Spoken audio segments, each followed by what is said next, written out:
पाहायला मिळतंय, कुठे राडा रंगलाय तर कुठे खुलेआम धमकी देण्यात आली आहे। ऐरोलीतनं अशीच बातमी समोर येते, भाजपच्या माजी नगरसेवकाच्या मुलाला मारहाण करण्यात आली आहे। ऐरोली विधानसभेत कोपर खैरणे विभागात मोठा राडा झालाय। स्वराज्य पक्षाचे उमेदवार अंकुश कदम यांनी भाजपचे माजी नगरसेवक शंकर मोरे यांच्या मुलाला मारहाण केली आहे।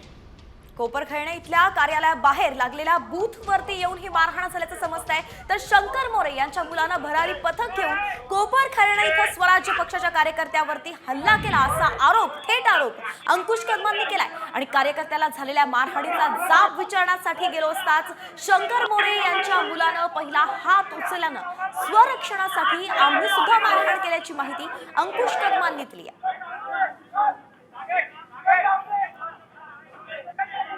तर या राड्याचे दृश्य आपण पाहतोय नवी मुंबई मधल्या कोपर खैरणे परिसरात सुद्धा आता पुन्हा एकदा राडा झालेला आहे। राज्यभरात दिवसभरात आपण पाहतोय की आजच्या दिवसाची सुरुवातच राड्यांनी झाली होती आणि त्यात अजूनच भर पडताना दिसतेय। नवी मुंबई मधल्या कोपर खैरणेमध्ये सुद्धा राडा झालेला आहे आणि या ठिकाणी स्वराज्य पक्षाच्या अंकुश कदमांवरती मारहाणीचा आरोप सध्या केला जातोय।